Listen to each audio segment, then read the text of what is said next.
selamat datang di channel saya, Susi and Andra Family. Oke, untuk vlog hari ini, berhubung sekarang saya lagi on the way kerja, mau kerja sambil nemenin saya nyetir. Jadi kita untuk vlog hari ini, saya nggak akan kasih lihat anak-anak lagi main, saya lagi masak. Sekarang kita ngobrol-ngobrol ya. Ini kebetulan di sini lagi hujan dan saya akan pergi kerja. Jadi untuk vlognya biar saya nggak ngantuk, untuk vlog kali ini saya akan bercerita tentang pengalaman saya tinggal di Italia. Ini sesuai dengan pengalaman saya aja ya teman-teman, nggak tahu dengan yang lainnya. Karena mungkin masing-masing semua orang itu beda ya. Oke, kita mulai dari mana? Langsung to the point aja, oke? Dan ini saya akan singkat-singkat aja. Karena kalau saya cerita pengalaman semuanya 2-3 hari nggak akan habis. Ini saya sambil konsentrasi sambil ini ya, sambil nyetir ya. Jadi harus lihat jalanan juga, harus konsentrasi. Apalagi ini pagi-pagi, semua orang pada berangkat kerja dan biasanya yang pakai mobil itu pada cepet-cepetan. Oke, sebelumnya saya berterima kasih yang sudah mampir di channel saya, yang sudah subscribe. Semoga kalian suka. Dan yang baru mampir di channel saya, selamat datang. Dan kalian bisa like, subscribe, biar kalian bisa update ya apa aja sih yang saya bikin. Karena saya ini juga baru belajar nge-YouTube ceritanya. Jadi masih tahap belajar semuanya. Oke, jangan lupa ya semuanya untuk di like, subscribe. Kita to the point aja. Pengalaman saya tinggal di Italia. Wow. Sebentar ya. Ini saya harus belok dulu. Oke. Saya bentar, karena ini saya mau potong jalan. Saya mau lewat jalan kecil. Oke, saya di Italia ini sudah sekitar 10 tahun 1 bulanan. Saya tinggal di Italia dari akhir Juni 2010. 3 bulan setelah menikah saya kesini. Karena dulu saya punya problem setelah nikah, karena saya nikahnya kan di Indo. Saya ini asli dari Jawa loh. Jadi medok-medok juga bahasa Jawanya, dari kampung di Indonesia, terus di Italia tinggal di kampung juga. Jadi memang asli kampungan. Oke, saya tinggal di Italia tuh dari Juni 2010. Pengalaman tinggal di Italia, awal-awal itu berat banget ya. Buat teman-teman juga untuk buat referensinya, pertama-tama kalau saya saranin, kalau memang ada teman-teman yang punya hubungan orang dari Europe ya, especially, kalian tuh harus tanya dulu mereka tinggalnya di mana, di kota atau di desa, atau di kampung atau di gunung. Kalau kayak saya kayak gini kan di gunung kan, itu bener-bener untuk transportasi ini hal yang pertama kali ya, yang menurut saya penting banget. Udah gitu saya juga lihat banyak orang-orang di sini yang mereka nikah sama orang Europe kayak gitu kan. Emang di sini tuh transportasi banget, penting banget kalau menurut saya. Juga bahasa. Ini pengalaman saya yang tinggal di Italia, dan saya bercerita itu sesuai dengan apa yang saya face, maksudnya apa yang saya rasakan. Mungkin ada orang yang beda juga. Oke, bentar. Ini jalanan kecil banget, sempit. Oke, kalau untuk pertama kali, emang dari dulu suami saya itu bilang, mendingan kamu punya SIM dulu dari Indo, at least. Soalnya dulu ya, peraturan yang dulu, kalau misalkan saya punya SIM dari Indo, at least 1 tahun saya bisa nyupir di sini. Karena hal pertama kali, karena saya tinggal di gunung ya, kalau nggak bisa nyupir, itu kita nggak bisa kemana-mana. Meskipun bisa kan, di sini ada transportasi kayak bus kayak gitu kan. Kalau taksi tuh udah nggak mungkin ya. Kalau yang pergi sama taksi itu orang yang berduit ya. Itu suami saya bilang, kamu harus ambil ini, ambil SIM at least 1 tahun, kamu kursus, kamu belajar kursus bahasa, kamu bisa nyetir kemana-mana bisa. Nah, dan saya tuh nggak hiraukan habis nikah kan, udah karena saya ada kesalahan, bukan kesalahan sih sebenarnya, harus ngerubah dokumen apa segala macam kayak gitu kan, dokumen nikah atas nama saya, karena saya kan dulu kan nggak ada nama bapak saya ya, cuma nama saya aja. Nah, sehabis nikah, sehabis saya daftar ke embassy, itu disuruh ngubah, harus ada nama surname-nya. Nah, itu saya pergi bolak-balik ke pengadilan, ke embassy. Udah gitu bisa bayangin kan, embassy kan di Jakarta, saya tinggalnya tuh di kampung di Jawa Tengah.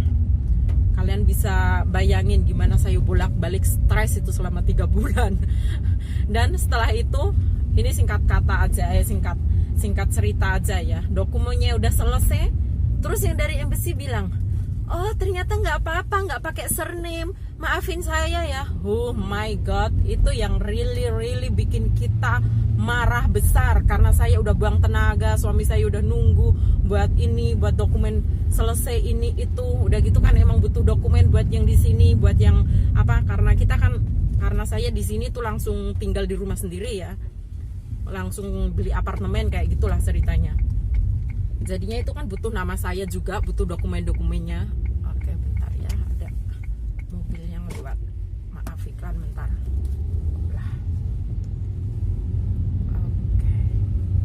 Oke, jadi singkat kata saya udah punya dokumen ini itu. Oh iya, ininya kok enggak. Oke, maaf tadi saya pause karena lagi belok. Jadi ini, oke, sampai di mana? Sampai di dokumen ya. Iya. Akhirnya setelah selesai dokumennya, saya harus dari pengadilan bolak-balik dari kampung ke Jakarta ke embassy. Akhirnya mereka bilang kayak gitu, ternyata nggak apa-apa, nggak pakai surname. Udah itu kita sebenarnya marah banget, tapi ya mau gimana lagi. Terus oke, akhirnya saya berangkat lah, karena saya kan udah punya dokumen, udah punya ini, udah punya semuanya lah dokumen. Jadi visanya itu pun juga udah nggak visa turis, nggak ini ya, udah visa karena udah nikah, dokumennya udah beres semuanya. Jadi saya bisa pergi dengan tenang, nggak harus pakai ngurusin visa ribet ini itu, karena dokumen yang nikah itu kan udah valid ya pada embassy. Oke, langsung lah saya berangkat ke Italia hari itu musim panas. Terus hal pertama kali ya pas saya kesini itu seperti biasalah, suami urus dokumen, bikin kayak KTP ini itu. Terus hal pertama ya yang saya lakukan, karena saya di Italia tuh sama sekali nggak bisa bahasa Italia, dan di sini tuh spesiali di sini ya di gunung ya, nggak semua orang bisa bahasa Inggris, dan bahasa Inggris saya pun juga belepotan. Jadi pertama kali itu kan saya langsung kursus, tapi karena akhir itu kan musim summer ya, jadi biasanya kayak kursus kayak gitu kan, sekolah dia mulainya itu September. Biasanya kalau kursus bahasa Itali itu dimulai Oktober, sekitar Oktober kayak gitu. Oke, dan saya mulai kursus itu. Ada level-levelnya itu. Pertama itu kayak level SD. Nanti kalau kamu udah udah bisa, nanti ada level yang lebih tinggi juga. Kayak gitu. Pokoknya hal pertama kali kan, yang kalau kalian buat referensinya teman-teman yang mungkin punya cowok atau yang pengen serius nikah sama orang Europe or Italy, spesial Italy, karena saya tinggalnya di Italy. Jadi hal pertama kali itu kan, kalian tanyain calon suami atau pacar kalian itu tinggalnya di mana, apa di pegunungan atau yang jauh dari perkotaan. Kalau yang jauh dari perkotaan kan, saya sarankan untuk punya SIM dulu sebelumnya, dan benar-benar harus belajar. tadinya juga kayak gitu. Saya kan udah selama karena saya nggak punya SIM kan, jadi suami saya itu langsung ini, kamu tuh harus ambil SIM, pokoknya harus ambil SIM, harus ini, harus bisa nyetir. Terus waktu itu saya kan belum bisa bahasa Itali, jadi mau nggak mau harus pakai yang bahasa Inggris. Terus apesnya lagi yang buat belajar bahasa Inggrisnya itu, dia tahun 2011 itu udah ganti rulesnya, udah pakai harus pakai bahasa Itali semuanya. Oke, disitulah saya bingung itu. Suami saya langsung registrasi ke driving school, karena kalau di sini tuh peraturannya emang kayak gitu. Kamu harus di sini tuh semuanya itu nggak bisa dibayar pakai uang ya istilahnya. Oke, kita bayarnya pakai uang, tapi ini kalau untuk driving school kayak gitu kita nggak bisa nyogok ya. Jadi udah itu saya didaftarin, tapi saya belajar sendiri itu dari rumah kan. Saya belajar kalau nggak salah itu dari bulan 9 ya. Terus udah gitu saya ini langsung esame yang teori ya, esame ujian teori. Tapi ujian teori ini saya itu nggak pas teman-teman. Jadi saya sedikit frustasi lah. Oh my god, ternyata tuh nggak gampang. Dan akhirnya saya marah itu sama suami saya bilang, udah pokoknya saya nggak mau tahu, nggak apa-apa, gue pakai skuter aja, kan bilang kayak gitu. Tapi pakai skuter itu gue bisa ambil SIM-nya kan, karena saya kan udah di atas 18 tahun lah istilahnya. Itu saya bisa pakai SIM, langsung dibikin kayak gitu kan. Pertama kali setahun itu saya pakai skuter teman-teman. Dan di situ akhirnya tahun 2012 saya itu hamil anak pertama, Kak Alessio. Dan ternyata kan itu emang bener, kalau kita mau kemana-mana masa hamil pakai skuter kayak gitu kan, pakai motor, apalagi kalau lagi musim dingin sama sekali nggak bisa. Kalau misalkan saya mau pergi pakai bus itu ada jam-jaman. Udah gitu kalau misalkan saya selesai belanja atau apa, selesai duluan, saya harus nunggu sampai sejam 40 menit kayak gitu kan, nunggu bus. Jadi akhirnya kan aku decide lagi, aku putusin, aku belajar dari rumah. Karena selama 2 tahun itu saya belajar sekolah kursus bahasa Itali. Jadi akhirnya kan saya hamil anak pertama kan. Udah gitu bener juga ya, kalau saya nggak bisa nyetir, nggak bisa ini, nanti gimana? Apalagi kalau misalkan, karena suami saya kan sering pergi ke luar negeri, keluar Itali kayak gitu kan. Jadi kalau misalkan saya harus bawa anak-anak ke dokter, bawa ini, kalau misalkan ada imunisasi, ada apa, susah juga kan kalau naik busnya. Udah gitu naik busnya kan juga lumayan harus nunggu ini itu. Oke, akhirnya saya putuskan untuk belajar dari rumah untuk teorinya, ya untuk kuisnya itu kan, untuk kuis yang drivingnya. Dan saya putuskan, oh yuk, ini nggak bisa stand. Dan akhirnya tahun 2012 itu kalau nggak salah November saya ini daftar driving school lagi, saya ikutin. Terus pas Januari itu saya udah hamil 8 bulan karena Kak Alessio lahirnya Februari 2013. Jadi Januari 2013 kan saya ujian teori dan akhirnya lulus. Saya hamil 8 bulan. Hamil 8 bulan kan. Kalau udah lulus kayak itu kan kita dapat kayak kartu merah, itu artinya kita udah bisa kursus buat nyetir. Dan di sini itu ada minimalnya. Kalau kursus nyetir itu kan minimalnya itu harus 12 kali. 12 kali ini ya, latihan nyetirnya kan. Terus itu nggak murah di sini, teman-teman. Untuk setengah jam belajar nyetir itu dulu saya ya tahun 2013. Kalau sekarang kalau saya rasa udah naik lagi. Itu dulu itu per setengah jamnya saya bayar 18 euro. Kalian bisa kalikan ya sekarang rupiah berapa? Mungkin sekitar at least lah 15.000 berarti berapa? Sekali latihan nyetir itu hampir 250.000 kalau nggak salah ya kalau dirupiahin ya. Itu saya belajar sampai 40 kali, bisa kebayang kan? Itu saya belajar nyetirnya setelah ini ya, setelah melahirkan. karena pas waktu saya dapat kartu merah, kartu yang bisa latihan buat nyupir itu ya, itu saya hamil 8 bulan. Jadi saya tuh pergi 1 apa 2 kali ya, tapi akhirnya nggak bisa karena saya hamil tuh perutnya gede banget. Orang-orang ngira kan saya itu hamil anak kembar. Jadi akhirnya gitu, saya belajar nyetir lagi setelah melahirkan. Kak Alessio umur berapa ya, masih sebulan, habis sebulan kayak gitu kan, itu saya kursus nyetir lagi. Dan finally I get the driving license on 1st of June, awal Juni. Dan itu benar-benar pengalaman saya yang sangat sangat gak terlupakan. Kayak gitu teman-teman.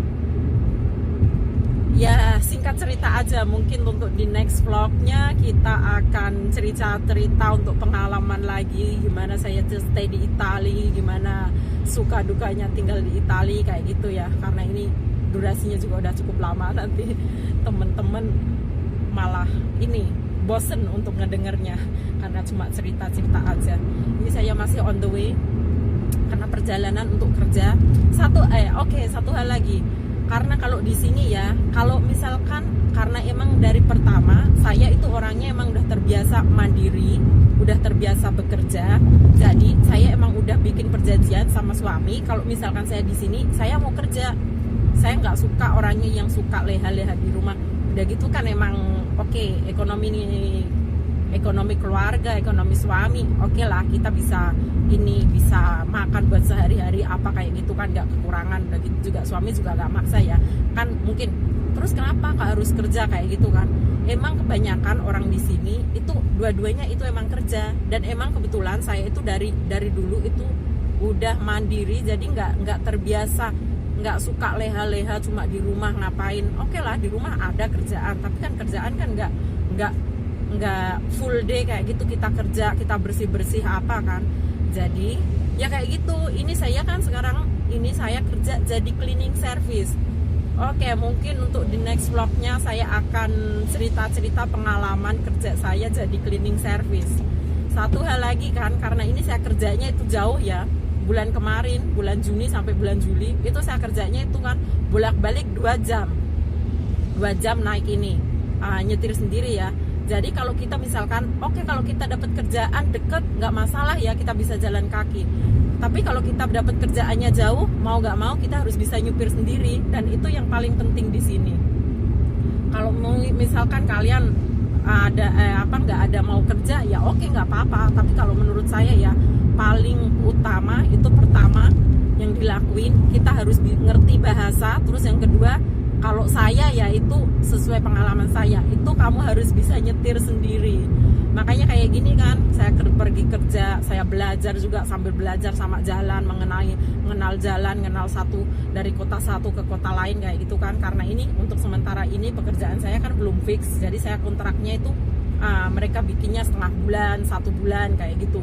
Jadi kalau udah selesai kontrak, nanti kalau ada kerjaan di tempat yang lain, karena ini kan saya kerjanya itu kayak gimana ya, ada orang yang mungkin lagi vacation, lagi sakit atau apa, jadi gantiin orang.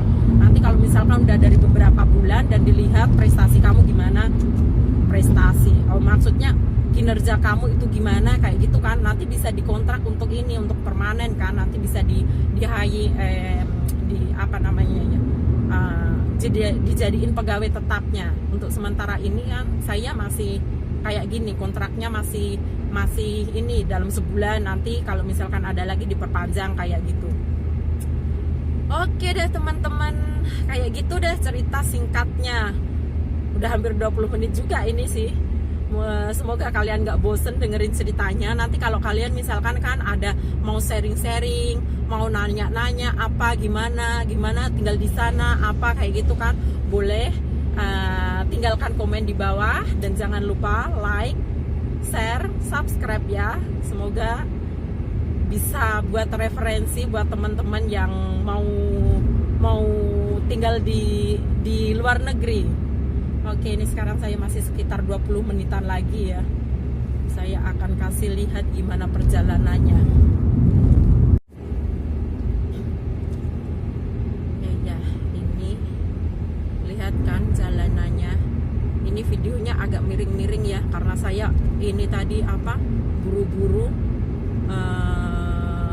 bikin buat pegangan handphonenya di car ini masih goyang-goyang juga. Kalian bisa lihat ini kan kayak gini pagi-pagi kan itu banyak banget truk-truk, mobil-mobil, karena mereka kan pada bekerja. Ini kan bener-bener jam kerja ya. Jatuh dah. Oke, inilah sekilas gimana kerjaan saya, gimana saya tinggal di Itali. Nanti sekilas saya akan kasih lihat di mana tempat saya bersih-bersih ya. Tempatnya itu bagus banget, tapi pas kerja saya nggak bisa videoin. Oke, bye-bye teman-teman. Thank you for watching. Oke, dan lihat, kalian bisa lihat ya tempatnya ini. Inilah tempat saya kerja sekarang. Sekarang saya menuju ke sana, tapi nanti di tempat kerja saya nggak bisa videoin. Lihatlah, udah mau nyampe. Padahal saya parkir mobil saya tuh di belakang, tapi jalannya harus muter.